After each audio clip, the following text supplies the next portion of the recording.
Hello and welcome to Talking Bottom, the Bottom podcast where we look at episodes of Bottom.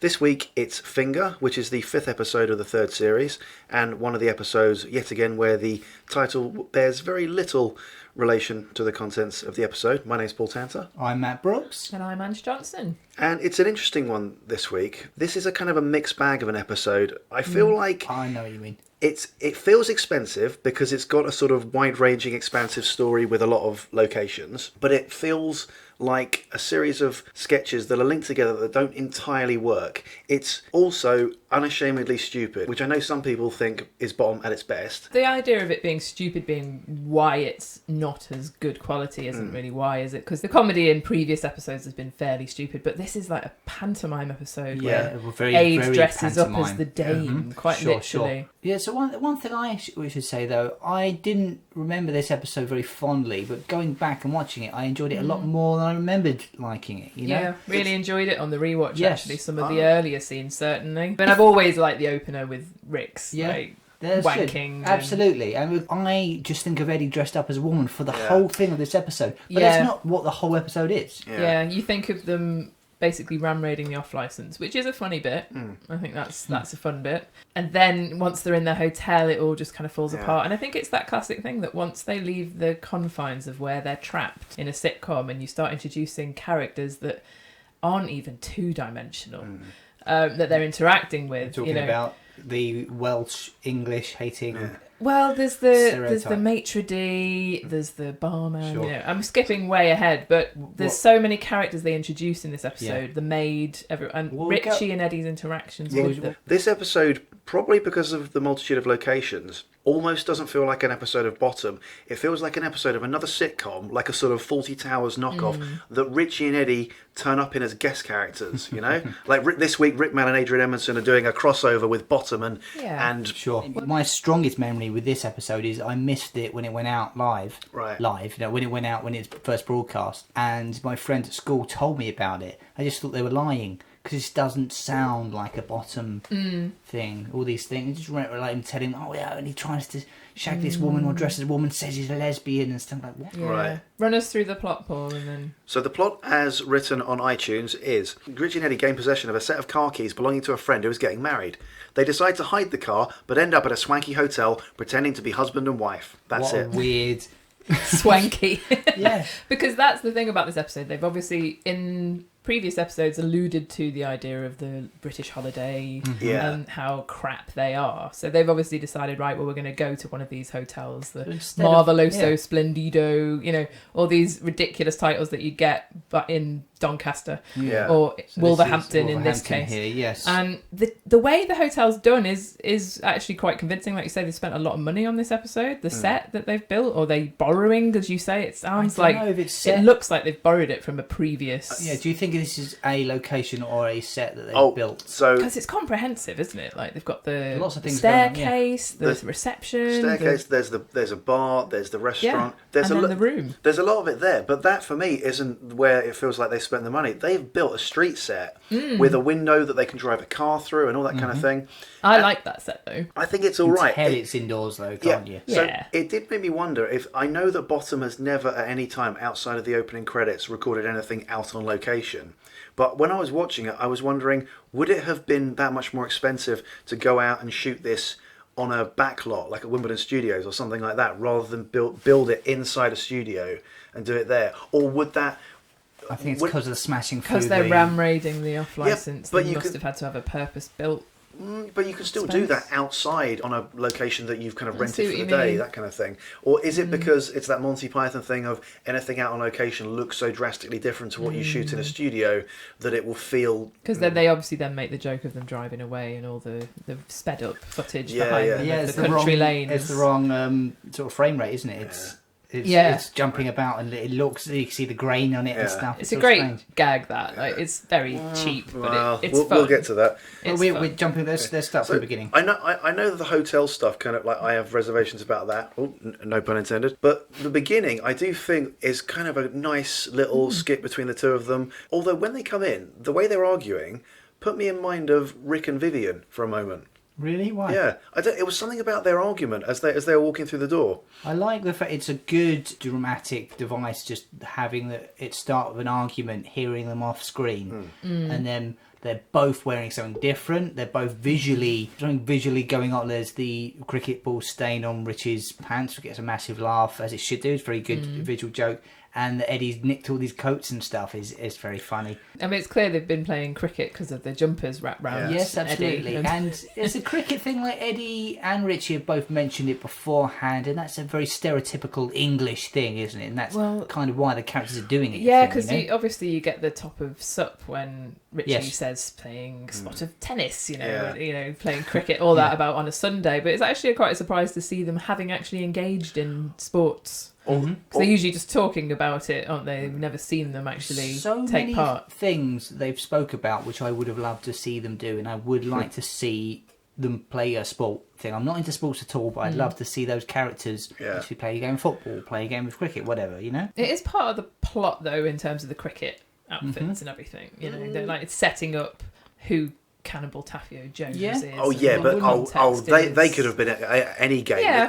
They could have been playing darts. They could have just been down the pub. You could have thrown darts at them instead of a cricket ball, I suppose. But I think they chose cricket because of the English thing, which is something that both characters talk about a lot, particularly Richie. And the idea that it's a Welsh guy as well that they're then going to introduce, and that kind of rivalry that will come up between England and Wales and Scotland. Is cricket a very Welsh thing as well as a very English thing? I don't think so. I'm not a big cricket fan. They're more rugby in terms of famously as a nation, but...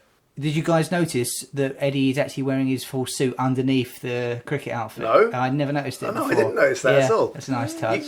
He's very bulked up, a bit like Joey in Friends when he's wearing all Chandler's clothes, but I've never noticed his brown suit underneath it. Yeah, it is. It's there. How bad must the opposing team have been to have had Spudgun as a captain? Yeah. I like the mention of Spudgun when he's not in the episode. That's really world building and stuff, and he's been in it enough now. Like, who's Spudgun? That's Dave Hedgehog and Spudgun, I think, are just on the names that works. If you just said Dick... No, you're right, because other times at bottom it would have been that's so-and-so, Muck so-and-so, and another great made-up name. There is one of the best Mucks mentioned in the early part of this episode, isn't there? Gloomy Suicide... What's he called? Ted Unlucky Suicide Muck Gloomy. Yeah. Great name. I can only assume Unlucky was bestowed upon him by his friends. Sure. He was... Okay, yeah, and he got gloomy because of his bad luck, and then suicidal because of all his gloominess. There's something I'm still not completely clear about. Eddie talks about, when he's got a bunch of pairs of trousers. Yeah. And says, well, why have you got the trousers? Well, things got a bit racy in the bar. Yeah. So, was there some sort of orgy happening, is what he's... Presumably with just men. Yes, it comes across really homosexual, doesn't it? This is one of the episodes that leans towards more of the are they gay or aren't they? Yeah. Later on you have Richie unable to differentiate between the fact that Eddie is a man dressed as a woman and that he might be a woman. Ted Suicide McGloomy has a bit of a laugh. They say so much so that his rectum prolapsed. Yeah. Now, is that from laughing so much that it had a sort of spasm, or is it because of all the anal sex that was going on? Oh, I hadn't thought about that. I hadn't thought of that. I think it's the laughter as the inference. I genuinely never understand what was going on there. Yeah, the homosexual current to that from Eddie, I think it's just they got boozy and got their trousers off though. I don't think they're actually... a bit of a dance. Like rugby or any of those kind of sports, like when it's all lads together in the changing room kind of attitude. Like, they often do... It's in the bar, isn't it? Not in the changing rooms. That's weird. Sorry, in terms of the look of this, it's a great visual gag with Richie that tells you everything you need to know about him, and you know instantly why it's there when he comes in and he's got that red stain on his crotch. The fact that he's been playing cricket, it's such a wonderful idea. They call back to it as well when he starts miming through all the rules and stuff and starts doing that movement again, and Eddie looks so bored when he's going through all Even if they hadn't had Richie do the masturbate enigmatically, you still understood it. You would not have needed that at all. You would have totally got the joke. There's a great throwaway gag, if you pardon the pun, of the voodoo doll of Richie. Right, yeah. Quite literally throwaway. Yes, absolutely. Now, who made it, you think? What character made a Richie voodoo doll? It could be any of them, couldn't it? Yeah, anyone that's met him. Someone who's skilled enough to imbue it with voodoo powers, though. That's voodoo powers. Yeah. So we get Cannonball Taffy O'Jones mentioned quite early on, which is, it could have been one of the many people mentioned who we never see, with the weird adjectives in their names and stuff, but it actually is a plot point because he comes into it again fairly up soon afterwards. Well, is the cannonball a reference to how he bowls the ball? I think so, because that's why I think that's the nickname. He's called Taffy O'Jones, but it's Cannonball Taffy O'Jones. So that's the idea that... Which is why they get the balls in the face at the end like that. This is why it's his stag cricket match. Yeah. Did you guys notice the kitchen table, which, by the way, again was covered in cans of Heineken? Yeah, I noticed that. I thought there was always a wooden table there. It's been replaced by a sort of Formica kitchen one. Yeah, I think it looks a bit like patio furniture. Yes, like garden furniture. Yeah. Maybe the bailiffs have been round. Yeah, and I think there's another show where they had garden furniture in an episode of Friends. They get their stuff gets nicked. Yeah, I think it's that. Yeah, I thought I was used to seeing a wooden table there, and then all of a sudden, you're right. It's definitely a wooden table that gets crushed onto the feet in the chest episode. Yeah. So it was his stag cricket match, and then he said, "Oh, he's getting married this afternoon." So he's gone one further than the TV cliche of get the stag do the night before. It's the fucking same day. Yeah. What did the stag do? Was it definitely that day? Yes, they said he's getting married this afternoon. That's what he says. Yeah, so you've got to just wonder whether or not they've been in the pub all night and Richie was unconscious that long and they're getting back. That's the point. It might have been that it was the night before and Richie's been unconscious overnight and they've been boozy in the bar all night and now they're getting in the morning. I like that he was outside unconscious. That's pretty bad. In the pouring rain. And then Rick's forlorn face as well when he learns that was the present that he looks genuinely upset there. Because that's fucking insulting, isn't it? Great. You were offered up as a sacrifice. He tries to sort of front it out, doesn't he? But you can tell he's like deeply hurt. He's pretty excited that there's a wedding happening. Oh yeah, so does this mean we're going to the wedding? So I've noticed that go-to in series 3 tends to be Eddie's odd sexual fantasies. We get a couple of descriptions of other ones in other episodes. In this one, it's Suzanne Charlton covered in Marmite on a bungee rope. Rope, and then a description of someone who is quite clearly Jet from Gladiators. Black-haired gladiator. Oh man, Jet was gorgeous. It's got to be her. Games mistress.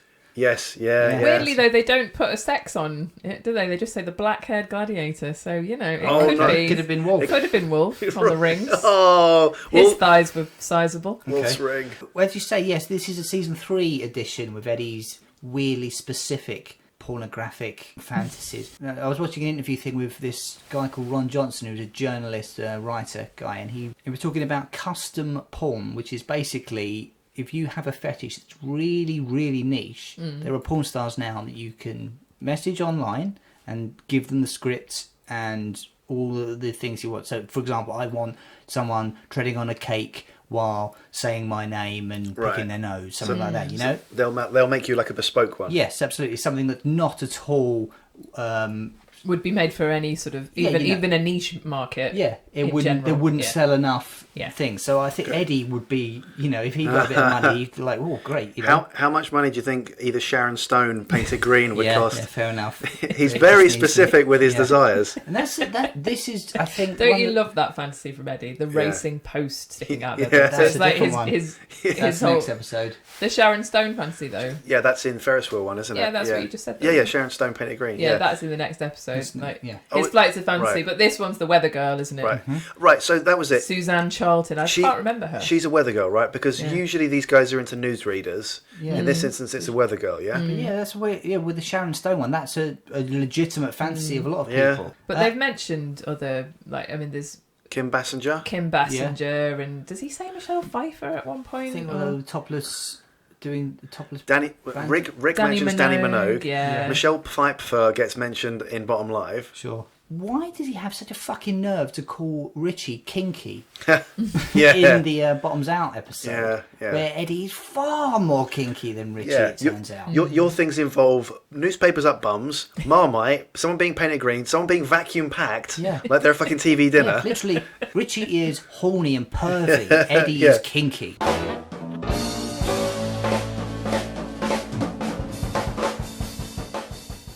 The Ted Rogers reference. Now, I am aware of what 321 is. It was a thing with Dusty Bin, wasn't it? Now, this show went out in... It was Dusty Bin, wasn't it? He had like... I'm pretty sure it's some sort of game show, isn't it? Right. Yeah, he would go 321. And it was a thing with really difficult questions that no one ever got the answer to. even in 1995, this was a bit of a dated reference because that show, when I checked, ran from 1978 to 1987. So the joke is that it's someone really obscure then. Yeah. So the Ted Rogers reference is Cannonball Taffy O'Jones' wife-to-be is described as the bird from the abattoir that looks like Ted Rogers. What a weird woman. You can like, tell this abattoir. couple, can't you? Like how much of a meathead he would be, and therefore she's just going to stink. Just the knowledge, of meat. Just the knowledge that she works in an abattoir as well. You know, she's hauling cow carcasses around. She's probably got a hefty pair of shoulders on her. Did you look at what Ted Rogers looks like? Yeah. I mean, I didn't look it up because I remember what he looks like from the TV. Describe him then, because I can't quite remember. I would say he looks like a sort of slightly thinner Bob Monkhouse. Sort of slightly tanned, dark hair. You know what? I'm going to Google him now just to check. So attractive then. Well. the word abattoir's funny. Just the sounding the word bit of it. Yeah. Yeah. And then actually knowing that she's obviously working with chopping up meat and everything. Well, the least sexy job, isn't it? Yeah, absolutely. You can't really. Other than maybe working with fish. Fishmongers in an abatoir. Paul's showing us a picture of Ted Rogers. If you haven't seen him, look him up. Google Ted Rogers. It's spelled how you think it would be. You'd see why Cannonball's after him. No, I mean the joke is because of the 3-2-1 thing, isn't it? Sure. Yeah. So and Rick very, very. It's nice dexterously, very skillfully. That. Yeah. Well, that's how Ted Rogers did it. He's doing Rick, with twisting your hands. Rick copies it perfectly, and it's obviously a There's joke nice about banter fingering in it. Oh, yeah, well, okay.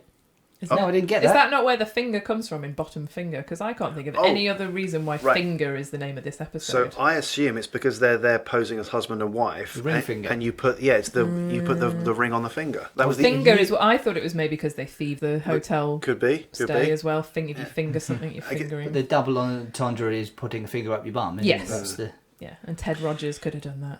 God, I bet he was good at that. Isn't it a wonderfully visceral and disgusting image / thought that gets put in your head that your eyes will sting because of the smell of the tights that are over your head? Oh, that they will sting your eyes. Well, it's not just because it's the fart as well, isn't it? So it's all part of it. I assumed Eddie farts as well. Oh, right. You wouldn't wash them properly. Right, but I assumed it was because of whoever's gusset has not been cleaned. Before this episode, had you heard the word niff? I think so. I hadn't. Really? It's a Beano. It's a Beano type thing. Core, what a niff. Great word. Yeah. And the word core as well. Yeah, core, blimey. You see the word core either in things like Beano and Dandy or in Carry On films. Cool. Wonderful Welsh language joke of the name of the Welsh church. Saying, the one that's covered in gob. The one with all the gob running down the walls. So there's always gob running down the walls.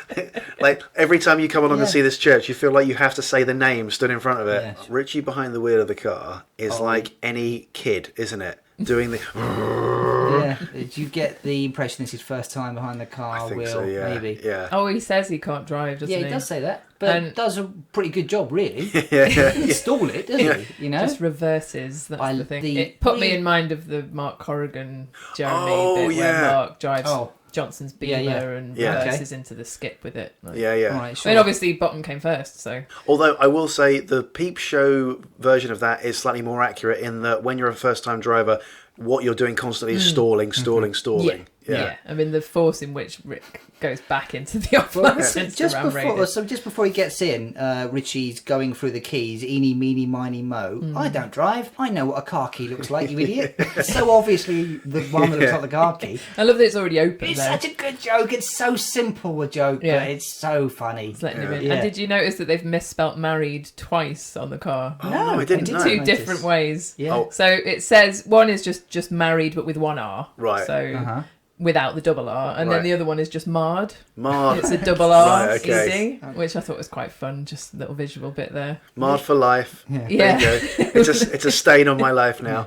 When they crash into the front of the off license and it all smashes through, and then they grab the few cases of beer and stuff. The detail of inside of that thing, it's a full working set. It's on screen for like 10 seconds. Yeah. I did wonder that. I looked at it closely to see if it was a painted backdrop or something. Stuff. But they filled it with all those fake bottles, fake cans. Well, real bottles, real cans. Yeah. I really appreciate the effort, cost, and logistics they went to for the car, and then the ram raid stunt. So for them to then go to the ridiculous blue screen cartoon background. I think it's enough joke on. It's too big a shift for me. It's like the old school movies where they used to do that, though, isn't it? They are having a pop at that thing. I get that, but when the audience laughs, the moment they cut to the driving and the first audience laugh is because of how ridiculous and cheap it looks, you know?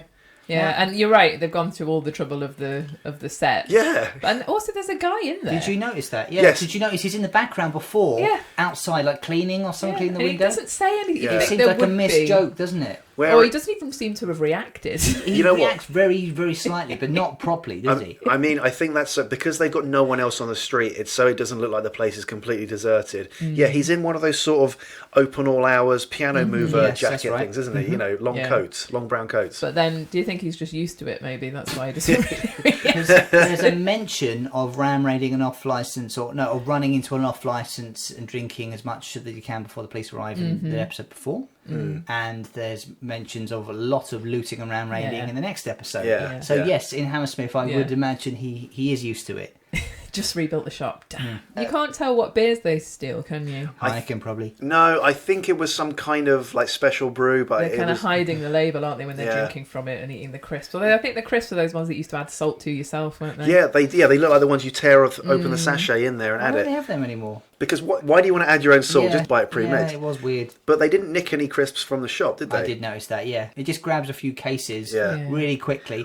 Maybe it had already been in there as a little picnic for Cannonball Taffy and the lovely Ted Rogers. If you're such an alcoholic that Eddie is, ram raiding an off license and then only nicking a couple of packs of beer feels like a bit of a missed opportunity. Yeah, you want to be some spirits. Get the bottles of scotch right away. They're in a hurry though, aren't they? You can already hear the police sirens approaching, can't you? At that point, Which is weird. I did like the Thelma and Louise gag. Yeah. Just we're on the right side of the road. And Richie driving is obviously, So that is a cartoon thing. It's just when you're a kid, that's how you think you drive. You put the steering wheel left to right, swerving all over the place. What do you think of the little silly bit when they go in the field, though? I think the switch into the field is good because they get that huge practical branch that they swing across the front of the car. That does work quite well. That did make me laugh. I do also like the fact that at the beginning of the driving sequence, Rick has his hands up behind his head, and if there was enough room, he'd probably have his feet up as well on the dashboard. But the Bollocks thing, so he says, no, it's a pair of Bollocks. Yeah. So like a bowl. But then says put your trousers back on. So it was a pair of Bollocks. Yeah. Right. So it doesn't, it doesn't make sense. It's a cheap pun. A pair of Bollocks from a pair of Bullocks. They don't wear trousers, ever. I love the absolutely stupidly Spanish-sounding name. Just putting O's on the end of every single word. Marveloso Splendido Hotelo. It's like the British person abroad who thinks, if I'll just say it with a bit of an accent or add the vowels to the end, it'll be understandable. Yeah. And also adds a touch of class. Did you ever watch Neighbours when you were growing up? The one restaurant that they had in that was the fancy restaurant, that was a French restaurant. Not Lassiter's. No. Lasseter's was the hotel. Oh, right.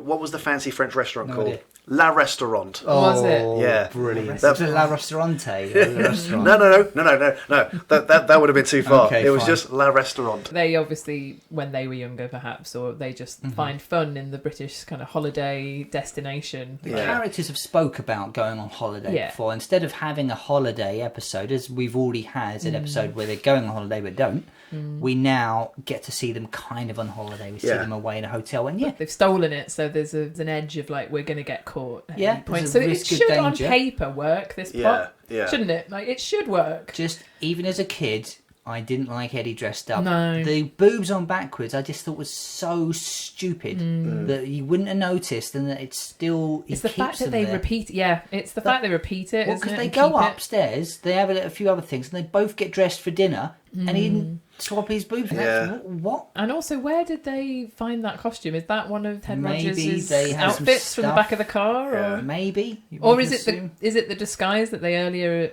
alluded to that they didn't put on? Where did they get the wig? Where did they get the lipstick? Maybe they just stopped off somewhere. I can only think that she's actually already got her bags packed in the back of that car. Right, That's what how I'd explain it away. But yeah, it's a cheap laugh. I don't want us to even say the words Mrs. Brown's Boys, really. It is a similar thing of like, oh, it's a man dressed as a woman. I mean, it's happened time and time again throughout comedies. Oh, do you know what? It's way back. Really annoying that other countries have a stereotype of what English humour is men dressed as women. I'm like, oh, no, it's not. And then you try and defend it, and then you notice it's in Python all the time. It's in this. And Shakespeare used to do it. He'd just like change the sexes over, and that would be, oh, how hilarious. Well, that was a different thing with Shakespeare because women couldn't go on stage. Exactly, but the idea of the funny in it, that the characters would have swapped roles and all that, and like, isn't it so hilarious, does just play out as very pantomime. And pantomimes have their place. Bottom's better than that. It is quite fun what his outfit is. Like, it's ludicrous. Yeah. It's on the VHS cover of those group of episodes as well, so that spoils the surprise. And yet, when they come in, on the rewatch, all I was noticing was an overacting extra in the background behind them who was like... those extras. No, he was like... He was trying to... in his head, he was like, yeah, I'm the main character in this. He was like... reading the paper. He was rolling his eyes at them and trying to react to everything. And he's pointing them out to his mate as well. Like, like gesturing, like, oh, God, these people. He's pointing out the people 6 feet away from him. Like, look over there. Is the hotel manager deaf and blind? Because they're making a lot of noise, and then when he comes up to them, so, oh, hello, when he rings on them. And it's bloody weird. Oh, you must be the happy couple. What the hell are you basing that on? Because you've got a booking for a wedding couple. And loads of people stay at a hotel. What a weird assumption to make. Well, he says that the hotel is otherwise full, so therefore maybe he's just waiting on one. Yeah, all the other guests have turned up, and these are the final ones. Okay, by the time they've driven from Hammersmith to Wolverhampton, I mean, what time is it? Like, dinner's about to start, isn't it? How long does that take? 20 minutes till dinner, isn't it? So that is a quiz question, actually. That is going to be a quiz question. The actor playing the receptionist is Gareth Marks, very wonderfully sort of snooty. A full one, yes. I like the fact that the characters had to come up with a fake name for Eddie. Their imagination went as far as Ed Wiener. You know, it could have come Kirsty, Sarah, anything. It doesn't have to sound like your real name. Yeah, because he actually says Eddie Wiener, doesn't he? And I mean, it's a sort of crossover with Ab Fab, that as well, isn't it? In the same way. They're always she's playing. Edina Monsoon, isn't she? It is a nice joke that Eddie looks such a state, and the Richie's got long foppish hair that the guy doesn't know which one Mrs. O'Jones is. Like, you both look fucking odd. I can't tell. When Richie kicks Eddie in the bollocks, it feels a lot more vicious than the usual bollock kicks in Bottom, and I was trying to work out why, and I think the reason behind it, because he's wearing a dress, I know he doesn't have the crotch of a pair of trousers there to lessen the impact. There's nothing stopping the foot impacting with the bollocks, if that makes sense, apart from your underwear. He gets them a few times, doesn't he? I mean, gag. That becomes a thing of like, my bollocks are progressively swelling through this until they're like Buster Gonad size. Buster Gonad from the Viz, who had carried him around in a wheelbarrow, didn't he? And his unfeasibly large testicles. Now, let's have a quick word from our sponsor.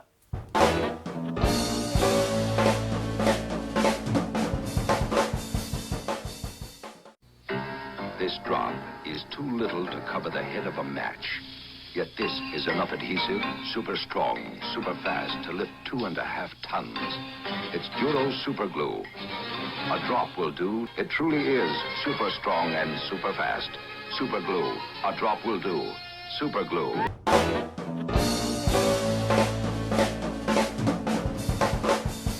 Now, Eddie makes a reference when he talks to one of the barman type or receptionist type. So he says, "Would you think I am some baggy trousered ballet enthusiast?" Is that a gay reference? Yeah. Is that what he means? You say I'm gay. Is it a reference to gay or lesbian? I think it's homosexuality, isn't it? He just keeps getting confused of what he's meant to be doing, doesn't he? The character Eddie does. What does baggy trousered mean? I don't get that. Gay people always wore baggy trousers, didn't they? I don't know. I've never sure. heard of that. It's because he hands him some flowers, isn't it? Right. Eddie's thinking as a man in that moment. Yeah. It's not the finest piece of writing. The explanation that Richard comes up with just puts in mind a really funny, too much vodka in the church. Just like a little bottle on the side. You could have just said you had too much special brew in the car down, didn't you? Just had too much to drink or something, Don't worry, I'm going to beat my new wife. So I'm going to take my belt to her. So basically he says to a room full of people who are all staring and listening, don't worry, I'm going to violently beat up my new wife. And they're like, okay, yeah, sure, up you go. There's some awful bits of dialogue in that Richie thinks that pretending that you're married means that you can basically beat up your partner and treat them abominably in public. He literally says later on, you're married now, which means you have to do everything I say. Which is very toxic, isn't it? That does sort of show his real character, isn't it? That's what if he ever did get a girlfriend, he'd be over the moon for a while, but then he'd start patronising them and getting really horrid, Well, this is it. Obviously, we're moving towards when they have the maid. Well, let's talk about the wangle first, just before. Oh, yes, the medieval folk dance. It's a great little gag. I don't think it actually is a medieval folk dance, a wangle. I don't think it is. And Eddie's mime does put you more in mime of milking a cow. Wanking off two balls. But that bit is... Bollocks. Wanking off two balls? Yeah. Right. A pair of bullocks. That bit is great, though, when obviously Richie realises they're going to have to share the bridal suite. They hadn't thought through the plan that far. The visceral disgust at the idea of sharing an intimate space with that. He doesn't... But what if I want to have a wank, is what he's about to say, and what he's thinking, because we're sharing a bed. But then when he gets up into the room, he goes to the bathroom anyway. Says, I'm going to have a little one in the bath. So it wasn't ever an issue. You can share a bed with him. You've shared a sleeping bag. How many wanks does Richie have each night, though? Masturbating in any kind of strange space never seems to be a problem for Richie. I do quite like the way he drags him out saying heave ho again. It's a bit of a callback to putting Eddie to bed. He's a dab hand at pulling Eddie up the stairs when he's unconscious. Usually he's got the noose for it though, doesn't he? Before the chambermaid comes in, there's a hotel worker that brought the bags up. The way he asks for a tip, he just puts his hand out. I'd have told him to fuck off. Yeah, that's not... My mum watched that one. I remember. So she saw it and she was like, well, what was he actually doing? What's the misunderstanding? Like, no, he was asking for a tip. Yeah, there's nothing else that he's doing. He was rude. So a little niggle here. You see him hold out his hand, then you shot of Richie, sod off, and then cuts to a wide, and he's already gone. There's not a shot of him being chased out. What you want to see is him leaving through the door and Richie chasing after him. Yeah, you're right. He's gone by the time we cut to that big wide. Yeah. Can anyone tell me what accent the chambermaid meant to have? Birmingham. It's Birmingham, is it? Birmingham, Most certainly. Okay. Well, sorry, it's Wolverhampton. Right, which is part of Birmingham. Yeah. Well, it's all the Midlands. That raven-haired temptress from below stairs puts me in mind of Downton Abbey, but this was years and years before Downton Abbey. I guess the upstairs, downstairs, any of that kind of thing. Okay.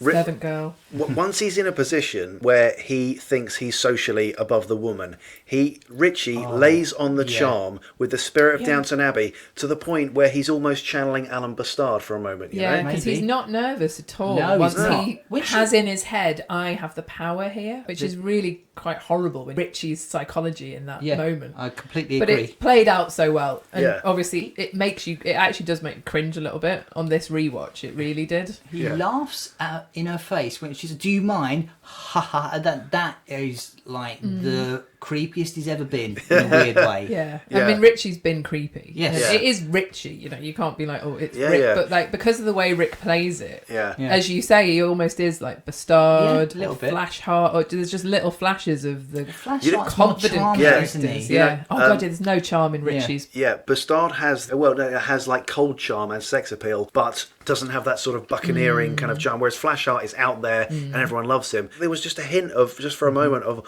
that's a bit Alan Bastard. You're right, it's that confidence that he has, totally unjust, because in his head suddenly, and it's that classic British sitcom thing of, it's social mobility, I'm above you. References to you're obviously in the stables, so references to spirited fillies, and she's a horse to be traded, which also is something that Alan Bastard does at some point. If a prostitute comes in and he starts like checking like the firmness of her thighs and things, you know. And doesn't he actually have one of the horse whips as well? When he goes to the brothel, the one where all the politicians are at. Yeah, there's probably more than one instance of it in The New Statesman. There's a joke that doesn't happen here. Go on. You know what I mean? It's a setup of a joke that isn't quite what I thought was going to come when she says, "Do you want me to turn your bed down?" And he's like, "Oh, yeah, okay." But I thought it was going to be something like, "Do you want to turn bed down. It's like what everyone else ever offered it to has turned it down. Right, okay. Something like that, you know? The language of turn your bed down. And, but Richie he's doesn't turned on respond. by that. What does he think it means? They're in bed and she's naked. Let me pull down the sheets and show you my tits or something. Yeah, he just hears bed, doesn't he? And gets excited. Maybe it's similar to a Bianto. Because that's the first, he starts showing some nerves because he doesn't understand what she means. Yeah. And so he's like, oh, you know, Sure.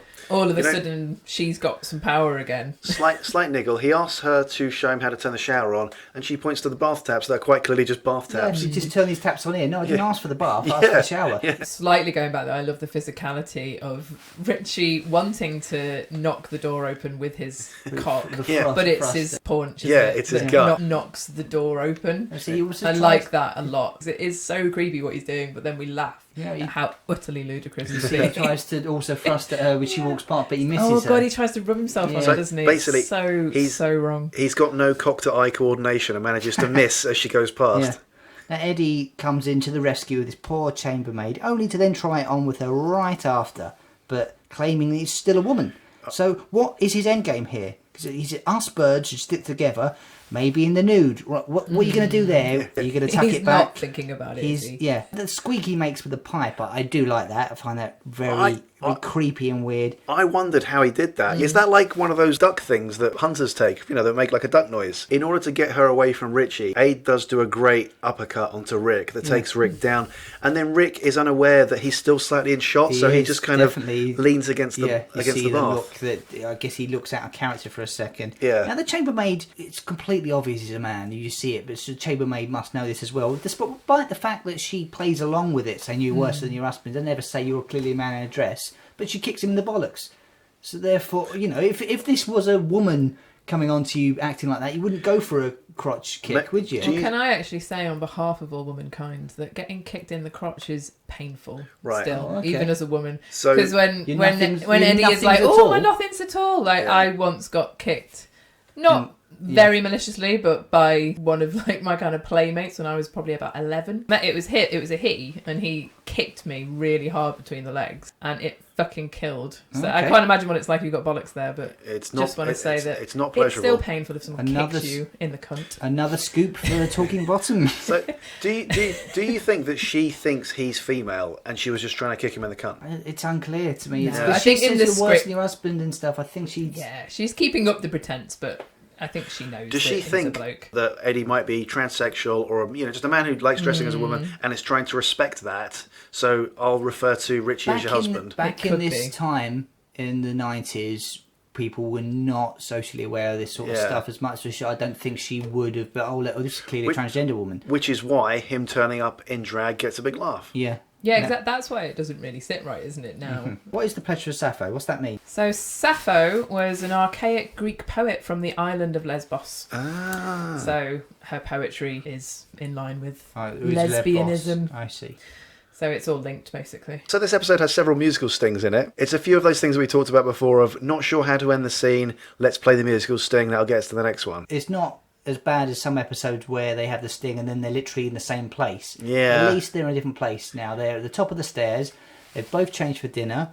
I like the costume design here it's very subtle. Richie's suit is ill-fitting, so maybe that's Cannonball Taffy O'Jones's suit. Maybe. Now, just thinking about it. There's a twisted tie. The collar of his tie is all twisted, so like he's put the tie on wrong, which is weird actually because he puts a tie on every day, so he should know that. It's sort of 2 sizes too big, isn't it? It's sort of how Trump looks in his clothes. Bad fitting, slightly too big because you're trying to hide a paunch, trousers too wide. I think it's definitely that it's not Richie's suit in any way. Either stopped somewhere to get those outfits or they were in the car. Yeah. It makes sense. They don't establish it's in the car, but that makes a lot of sense. I didn't really think about that before. They just have their suitcase ready to go. It's completely unnecessary that they fall down the stairs, but I like it. They didn't need to be there at all. Well, I like the comes out of nowhere. Act posh will get found out, and then immediately But causing a scene. Can characters in Bottom ever go down a flight of stairs normally without falling or being hurled down them ever? Has that ever happened? Oh, maybe not. Never on camera. Where's the thing that where they've run upstairs? No one. Yeah, they've run up them. Eddie ran upstairs from the shop to the roof, for example. Yeah. Right. So you could say in that Eddie. No. You know what? Eddie fell down every time, didn't he, from the hatch? When they go down in dough, No, he falls. Does He does a anything flip. happen? He does a flip. He falls. Yeah, he does. Yeah, someone falls. Because he's on fire, isn't he? His crotch is on fire. And then Eddie comes down. Eddie doesn't fall there, but that's in the background. That's what I mean with Spud Gun and Hedgehog there. But no, you're absolutely right. There's calamity on any staircase. Now, something very well observed here with the service industry, where Eddie punches a member of staff for very little reason. Right. And then the manager comes in and takes it out on the staff, kicks him in the pile of broken glass. It's that's very, very true. They don't take the side of the staff ever. They always take, the customer's always right. I'll sell my friend and co-worker under the bus. Yeah, that's a very well observed thing. Very much in keeping with those haughty, sort of snobbish establishments which think they're better than they are, and actually what they are is just a 3-star shithole next to the sea. Absolutely what this place is, with a fake sounding Spanish name with French people in there, bad French accent people who are probably even in the context of the story, British people putting on bad French accents. I did wonder why, including the maid. You see 5 members of staff in this hotel. You've got the snooty receptionist at the beginning. Sure. Later on, you've got the maitre d' with the little tash. You've got the barman who serves Eddie all the alcohol. But then you've got this guy here who Eddie punches. Yeah. And I did wonder if he has one line. He's not that great at delivering it. Is he a stuntman who, someone said, "Oh, you want an actor crashing into glass?" No, you need a stuntman for that. And they're like, "Oh, well, we wanted to do a line as well. Okay, we'll get a stuntman who can do one line." Because really, that should have been maybe the barman or the receptionist. The barman would make sense later that he'd flirted with him, though. Maybe. What's the name of that guy in the credits? So, the guy who plays the barman is Kevin Allen, who people would probably know from The Thin Blue Line mainly. And he's also the voice of Cannonball. He is, Taffy O'Jones, isn't he?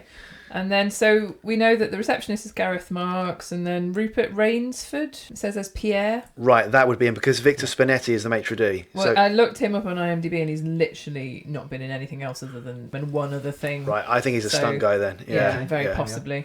It kind of makes sense just because the characters are stupid, but the amount of detail that Eddie has gone into with this disguise that's not fooling anyone. He's even wearing saucy honeymoon undies. But why does he need to do that? There's no reason. And then Eddie... Method actor. Eddie's just mentioning of the saucy undies that I'm sure look horrific on him. It puts Richie into his usual habit of just being a sex pest. Just literally a girl's about, well, I better start flirting with her, but then he catches himself. That's very in character. Just simply the mention of privates. It's habit, isn't it? It's literally, I better make a dirty response. Now, if Eddie had said, "I'm going commando," would that have had the same effect, I wonder? Is it the underwear that does it? It's literally the mention of the sexy underwear. Yeah, I think so. Yeah. Richie thinks he can speak French like a Brit abroad, doesn't he? Like, just saying je. And saying French things like coq au vin. Well, no, Eddie says coq au vin, doesn't he? But garlic suppository. That's great. That's not a conversation, is it? That's like where you've just done the first chapter of the Rosetta Stone course. Right. You've just learned like car, football, t-shirt. Type thing. So obviously garlic is a very French thing. Are suppositories generally associated with the French? It's what you stick up your arse. No, I know. Suppository, isn't it? I know what they are, but are they? Is that seen as like all French just go to suppositories for medical things? No, I think it's the garlic suppository. Okay. So the idea that the French love garlic that much, right? That they shove it up their arse.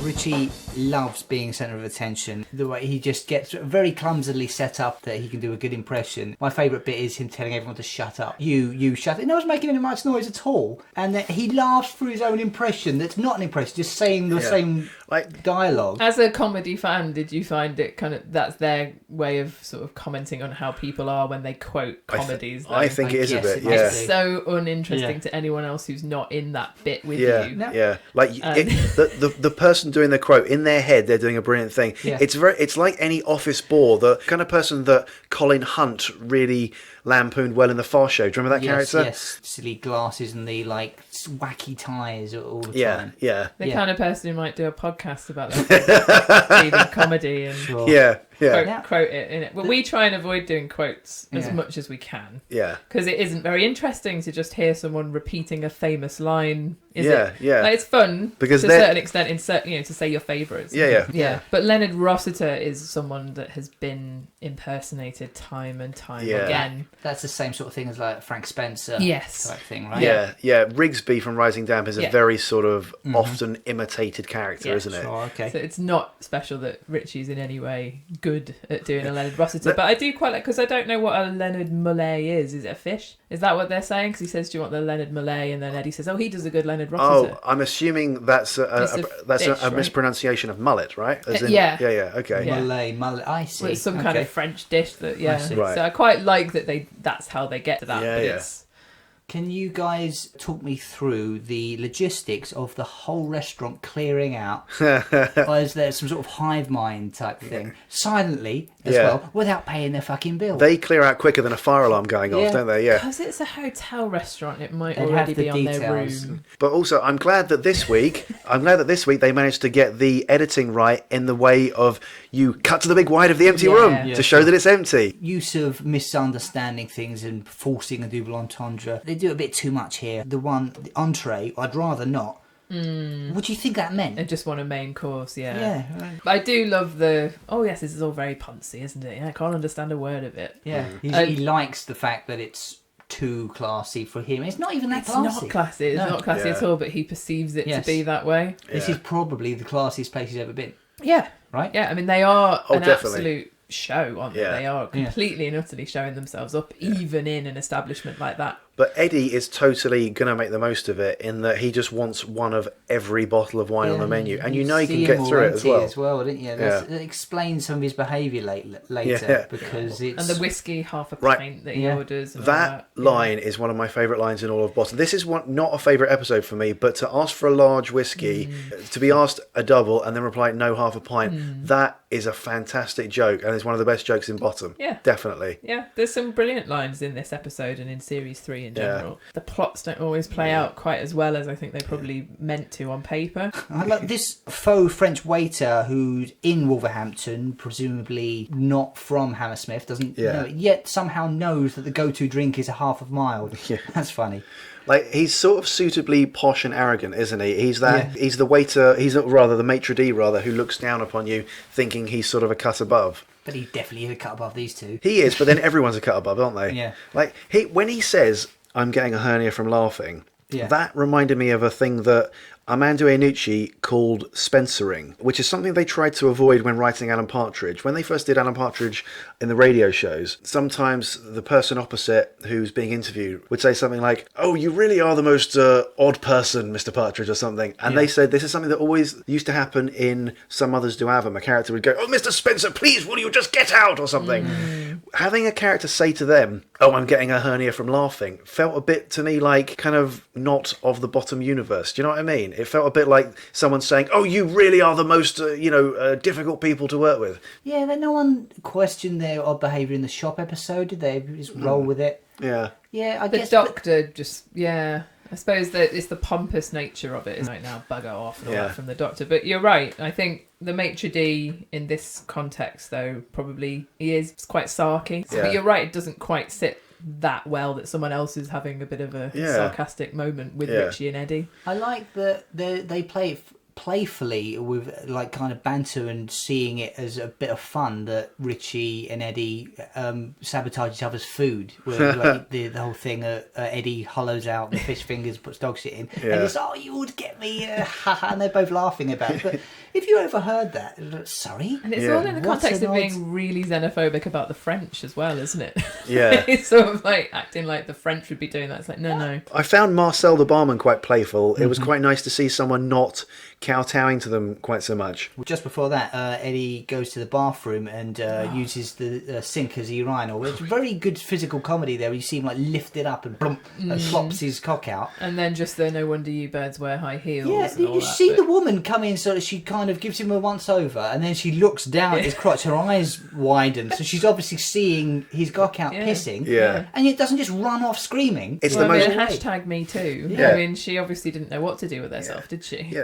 I don't know what you do if you went in and there's a bloke with his cock out in the urinals, but I don't think I'd hang around and have a conversation with him. To Eddie, it's the most natural thing in the world. You're a woman in this room with me. I'm a guy. Let's go and have sex. Come on, it's obvious. I love. No, I'm a lesbian. It's just completely suggested. It's not spelled out that she kicked him in the bollocks again. Yeah, He had another one. Yeah. Richie's imaginary conversation with the other guest was talking about his grouse and all the things. Got some really weird, surreal stuff with like offering up chops from the dead cow that's in there. Yeah, Sir Robert is who he's talking to, isn't it? Sweet and tragic, isn't it? Yeah. Richie could just talk to himself all day, couldn't he? It's really sad though when he does actually acknowledge, if only I had someone to talk to. Yeah. So the barman, Marcel, is very playful with Richie and Eddie, especially Eddie, played by Kevin Allen, who also does the voice of Cannonball Taffy O'Jones. Most people would know him for the Thin Blue Line, although he's also quite a regular in the comic strip gang. According to IMDb, he's done 11 episodes of that. As a director, though, he also directed the British film Twin Town, several episodes of Benidorm, and Agent Cody Banks 2, Destination London. He also had a small part in Trainspotting, which I've not rewatched, but off the top of my head, I think he's in the scene with Keith Allen when Keith Allen comes to buy the drugs. And I also noticed that he had a part in Spice World the movie as the TV director. Directed by Bob Spears. Exactly. Yeah. So. And good thing, when one of them ordered a pint of mild, he had one under the bar ready to go that he just searched around for and then pulled out. Right, now that's what, it doesn't make any sense, does it? It's like a pint of mild. No, make it a double. See, 2 pints of mild. What do you mean? Yeah, just bring me a jug of mild. Yeah. And in that context where he's coming on to Eddie Weiner, do you think Eddie Weiner is only really interested because of the free booze, or do you think he's so drunk at this point, Eddie, that he's actually on for the drunk bunk up? I think drunk. You think? Drunken bunk. Yeah, he's got confused. Considering the size that his bollocks are supposed to be, he's still pretty fucking determined to get off with someone. Alcoholics will recognise this, that you reach a point of drunkenness in the evening where you just want to fucking go for it. Yeah. The waiter chooses not to hear, or again is deaf, when he says, "Look, my bollocks are so big I can barely right in front of him," and then, nice woman that's just been married, let me try it on with her fill up your backwards tits. I think that barman will happily fuck anyone or anything. Okay. Yeah. Richie is genuinely offended that his wife, in inverted commas, is flirting with someone in front of him. Well, he's being cuckolded a little bit, isn't he? But he's completely forgotten they're doing a plan here to run up a bill to fuck over Cannonball Taffy O'Jones. Him doing that doesn't affect him at all. He should have a drink as well. Richie's left out, isn't he? Yeah. So he's territorial. In his mind, this is my bird. This is my bird. Yes. Do you want to fight about her? The French guy's delivery of "Look, it's Ted Rogers in a wedding dress with a 6-foot tall knee and a full figure." It's so bad, it's funny. And you think it worked best that we didn't get to see him? Yes, I think it did. Yeah. Because with Skull Crusher, I think we almost, because you do see him, and then the end freeze frame didn't really work. Whereas this time it does really work because you're just imagining. It would be too similar if not. Yeah. But also, it's that thing of what you don't see in your imagination is more scary. Sure. And then obviously the voice is done by Kevin Allen, but I always thought it was Rick. So did I, yeah. Because it really does sound like his wanker. Yeah. Now, why does Cannonball Taffy O'Jones call them ignorant? Of all the insults you can throw at them, I know they are, in real, the characters are, but why does he think they're ignorant? I think it is, again, it's quite a good word to say in a Welsh accent, ignorant. Yeah, maybe it's the Welsh. It's quite funny, and also I think the Welsh do think all the English are ignorant. Right, okay. In the same way that we think they are. Okay. Now that might just be me. It's that rivalry thing, but you're right, ignorant. Like, he could have chosen any word. Yeah. But I think ignorant. Yeah, you ugly English wanker or something. Ignorant it is an insult, isn't it? But it's so true. They are completely very ignorant. Yeah. One would assume that he's turned up this late because he's had his car stolen, right? He's had his car stolen, and he's only just managed to make it down to Wolverhampton on the coach, or someone's given him a lift or something. He hasn't got the tickets though, has he? But I guess he can still prove his identity and have the booking and things. But but he goes in with 2 cricket balls ready. I'm going to take. So what do you think? He's turned up, seen them there, and put 2 and 2 together. He's probably gone there not entirely thinking the two people who have stolen my car are going to come here and try and steal my honeymoon. But he's gone there to have his honeymoon, seen them, realised what they've done, and it's punishment time. At no point while they're there does it occur to them, Cannonball Taffy O'Jones might be turning up soon. Oh, they don't think at all beyond the end of their nose, do they? No, they're drunk though. Well, they're just going to do it. Richie's not drunk, is he? Well, I don't know. Maybe he's had some of the wine. He's not playing drunk. No, they just think that the hotel are going to catch them out. They don't in any way think that Cannonball Taffy O'Jones and lovely Ted Rogers in a dress is going to turn up. Yeah. So I guess the plan was they turn up, they have a load of food, a load of drink, and then sneak off in the night so they don't have to check out, and then they would send the bill to they've got a record of, right? Surely those sort of, what is it, the Romanto getaway tickets, was that not an a package deal? Oh, I don't know. So I think that would be what they might have thought, that you can Right. run whatever bill you want because it's all prepaid, maybe. Maybe. I also just wanted to mention the Maitre d', Victor Spinetti. He's actually like quite a big actor. He's sadly passed away. In 2012, I think. Oh, What right. else has he done? But he was in Hard Day's Night, Help, and Magical Mystery Tour, the Beatles films, and apparently, according to IMDb, George Harrison's mum is the reason why he was cast. Oh, really? Because George Harrison's mum was a big fan of Victor Spinetti, so George Harrison was like, my mum will only watch them if you're in it. Yeah. So like that's one of the reasons why he got cast. He's been in loads and loads of stuff over the Yeah. years. Yeah. But I mean, quite a fine actor to have got in Bottom, I think. Yeah. I mean, We often say, I think Bottom's the best thing we ever did, but I mean, definitely not in Victor's case. So, any particular highlights for you guys in this episode? I have to say, I think the masturbation mime from Rick, it is a standout moment. When he, just the entire bit of that's so funny. I mean, the people in the audience are going crazy so there's a woman with a particular laugh in the audience they hear repeatedly. Yeah, I noticed that, yeah. She's got a real cackle. That's funny. And it just brings out even more joy in some of those scenes. And the Ram Raider, the off-licence. Yeah. I think that's a really nice setup. And in hindsight, when you watch it, it's quite obvious because you can see the set behind them. It's really nicely played out. And I think just once they get to the hotel, for me, is where it kind of all goes downhill. But I mean, that's the idea in the plot, obviously. But just the pantomime element of Eddie is not so great. For me, I would say the opening scene. I think there's some great gags in this episode, but the first scene, very well written. I'm not surprised the way you polish the ball. So much so his rectum prolapse. Is the Pope Jewish? Everything after this scene... I wanted to say that. Everything after this scene feels a bit too farcical for me. I know they're trying to go for sort of classic British farce, whoops, there go my trousers, but it kind of feels like it's verging sometimes a bit too much on, are you being served, all that kind of thing. Obviously, Rick's attempt to seduce the fine young filly and all of those kind of things. I mean, it's difficult because when I watched it, I don't think I was in any way offended when I first watched that. Yeah. And then watching it back with all the hashtag Me Too and everything, it's kind of like, Richie, you can see why he's never got a girlfriend, quite obviously, in these kind of getting her into moments. A different room and cornering her, it's just a little bit too much, I think. Yeah. It's that idea that once he gets some power, that's when he gets some confidence. I mean, it absolutely is the character of Richie, and I can see why they wrote it, and I'm not in any way judging Rick and Aid for including it, but in fact it was a comment, I'm sure, on how men like Richie and Eddie treat women. Well, at least both of them get comeuppance for doing that, though, which is good.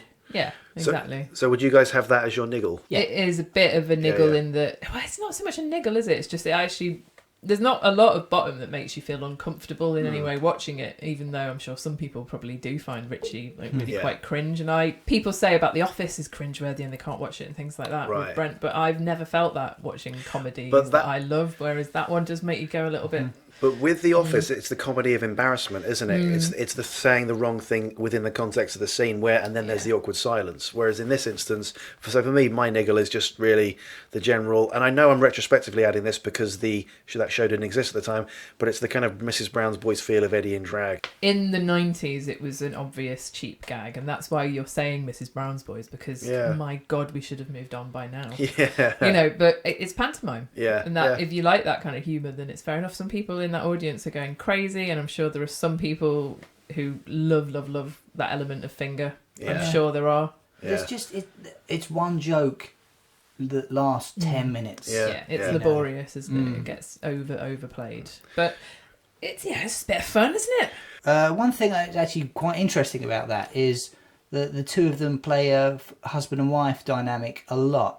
And this time, when they actually are playing husband and wife, the roles are swapped, which is kind of interesting, isn't it? You'd have thought it would be Richie being the woman. You would have. Is it because in Richie and Eddie's natural dynamic, because Richie naturally is the wife, there's more comedy to be mined from flipping it and having Eddie as the wife and Richie as the husband? The visual is a new thing. The visual of Eddie dressed up in the wig and the dress, I think, would be a lot funnier in that than seeing Richie dressed up, because he's already in some of his mannerisms already quite effeminate. He'd play it quite well. It's a bigger difference for Eddie to become the woman. So several bollock kicks aside and the neck crick, which is a very good one. Are there any other big impressive sound effects in this that leapt out for you guys? It's fairly light on the sound effects. I don't know. There's none the cricket balls. The cricket balls right at the end, because it's a double. Right? Yeah. One after the other, right after the other. Yeah. That's quite good. Yeah, they got that shot well, didn't they? Like, And what a good aim. Landing. So he threw with 2 hands, one in each, and got them both. He's totally ambidextrous, yeah. You imagine this huge guy, don't you? Like, he might have even thrown them with, like, the same hand. Right, yeah. That's what his speciality is, cannonball. Like, he can literally throw as many as he wants, like, straight after the other or simultaneously. Okay, time for a quiz. This week it's my turn to ask the questions. So, guys, what fart noises are you going with? I'm going to go with... Ange? I'm going to go for... Nice. All right, here we go. Question number 1. In total, how many items of clothing did Eddie steal from the cricket match? That's Ange. 4 hats, 3 pairs of trousers. Gonna have to hurry. 5 jumpers. And what does that make in total? Oh, I don't know. All right, yes, those Is are that correct? Those are the exact correct quantities, which makes 12 items in total. Question number 2. What is the name of the team Richie was playing for? That's Angela. I want the full name. The Shepherd's Bush. Something Irregulars. Bollocks. Matt, do you want to try and steal? Did you know? Yes, the Shepherd's Bush Spudulike Irregulars. That was it. So that's correct, but I'm not going to take it because actually it's the Shepherd's Bush Spudulike Irregular second 11. Oh, yeah. So, remember that Eddie pipes in second 11, doesn't he? Yeah. Okay, so no What's one gets... that mean? What's second 11? It's like the second team. Like reserves. Oh, okay. Okay, question number 3. What is the name of the off-licence they ram raid? Oh, I don't know. No idea. Sorry, there's no point. Have a guess if you want. Is it Matt? booze and things? No, you got the middle word right. There is an and in there. Right. No, sorry. The answer is cork and bottle. Question number 4. Who plays the bellboy who wants money off Richie for bringing his bags up? And what other job does he have on the show? Don't know. Okay. No idea. Okay, the answer is that's John Plowman, the executive producer Is it? and big comedy producer. Oh, okay. He's not listed though, is he? He's not credited Because at all. he didn't get a line. No, but... he goes, your bags, sir. Yeah, Yeah. but he's not credited He's then. not. So I think gives more meaning to the sod off. You owe more money than I do. yeah. You should be giving me some of yours. And he does give him Nice. some of his. He pays Now him. that you mention it, I remember thinking I know that guy's face, but Yeah. Okay. Yeah. had not All looked right. up who That's it was. Nice. Okay. Question number 5. Richie and Eddie are on the road for 1 minute and 25 seconds. In miles per hour, how fast would they have to drive to get from Hammersmith to Wolverhampton to make it in that time? Well, but there's a passage of time. What? No, Fucking so hell. if you assume that it takes them the 85 600. seconds. Sorry? 600. Okay, Matt is going with 600 miles per hour. Are we doing a closest guess here? Or? Yes, we are. 500. Okay, so Matt wins because the answer at 136.1 miles in 85 seconds would be 5,764.24 miles per hour. I was well under. So I'll go. So Matt wins that one. Okay. Why does that? But, we, I mean, we only but ever they're do that not- on the bonus questions, though. But they're not. But Usually there's it's obviously right a or wrong. passage of time because they got changed. All right. Okay. Next question number 6. Still think it should just be right or wrong, but carry on. Question number 6. Gareth Marks plays the hotel receptionist in this episode, and Caroline Gruber is the maid. In which ill-conceived sitcom did they both co-star, which shot all 8 episodes but only ever broadcast the pilot? Ange, I'll let you answer, but I'm going to finish the question. Where he played the character Arnie Goldenstein and she played his wife Rosa Goldenstein, the central premise of the show being that a Jewish couple move into suburbia next to Adolf Hitler. Ange Heil, honey, I'm home. is the right answer. Ill-conceived. Just like- the one pilot was actually shown, but they did actually film all of the episodes, right? Of They're the on first YouTube, series. aren't they? According to IMDb, I didn't look for them on YouTube. According to IMDb, they shot all 8 episodes. They only broadcast 1. So I recognised Gareth Marks as being the guy from it. Yeah. What I didn't know until I looked up the maid was that until I looked up Hi Honey, I'm Home, was that Caroline Gruber, who plays the maid, is his wife in that show. Yeah, I looked at her IMDb. Yeah. So what happened there? Did they broadcast the first one and then there's loads of complaints and then they pulled it? I think so, yeah. Why didn't they think there'd be complaints? Yeah. It's so stupid. I've got a great idea. Yeah. Hitler moves apparently into it's suburbia. offensive, Yeah. right next to some Jewish It's couple. set before the war, isn't it? Not that it makes it okay, So is it? but it's is- not like after, you know. Is Yeah, the yeah. conceit that the Jewish couple annoy Hitler so much? Ba- Decides right, to basically, easily yeah. Right, I'll Yeah, get my revenge. it is definitely in poor Yeah. taste. Question number 7. Victor Spinetti played the Maitre d'. In which 80s kids cartoon series did he play the main villain and who did he play? Matt. I'm going to go with Super Ted playing Texas Pete. Is the right answer. Well done. Did you know? How did you know that? I don't know. Oh, that's absolutely the right answer. He was Texas Pete and Super Ted. Yeah. Okay, Wow. Great that cartoon. makes it. I was really worried when you started talking about his IMDb that you were going to mention that. To be honest. Nope. Okay, that's 2 points apiece. And question number 8. How long does Eddie say they have to work up a bill? How long does he think they're going to be there for? That's Matt. The weekend? Okay, so right, the weekend is Matt's answer. Ange, do you want to... 12 hours. No, he says at one point they've got 3 days. Oh, really? Okay. Yeah. Question number 9. What female name does Eddie call the maitre d' at one point? Don't know. No. At one point he calls him Audrey. Okay, so we're still on 2 apiece, and this is question number 10. Both on camera and off, how many times is Eddie kicked in the bollocks in this episode? That's Matt buzzing in. 4. Matt, you are incorrect. The answer is not 4. Angela? 3. Is the right answer. Once from Richie, once from the maid, once from the woman in the bathroom. Yeah, no, you're right, okay. That's 3 points to Angela, 2 points to Matt. Angela wins this week. But of course the quizzes are just a bit of fun. It matters not who wins or loses, but how you play the game. So there we go, with the end of the quiz, that's the end of this week's show. Thank you very much for listening. As ever, you can catch us on social media at Talking Bottom, on Instagram, Twitter and Facebook, or you can email us at 11mafekkingparade@gmail.com. And do, of course, please give us lots of 5-star reviews on iTunes. Yeah, for some reason, a review, or any reviews, do help with the algorithms sort of thing, and they just pop up more. So even if you just say, if you write an emoji, it would probably help us. Yeah. And when we post the podcast on the various social media platforms, do retweet it, share it on Facebook, and mention us on Instagram. Just try and spread the bottom word. Okay, well, we're back next week with the last episode of Series 3. Carnival. Which, quizzing. I was confused that one with Apocalypse, the title, I mean. Yeah, because it's a carnival that they go to in Apocalypse, I love Carnival, I can't wait. See you next week. Bye. Bye.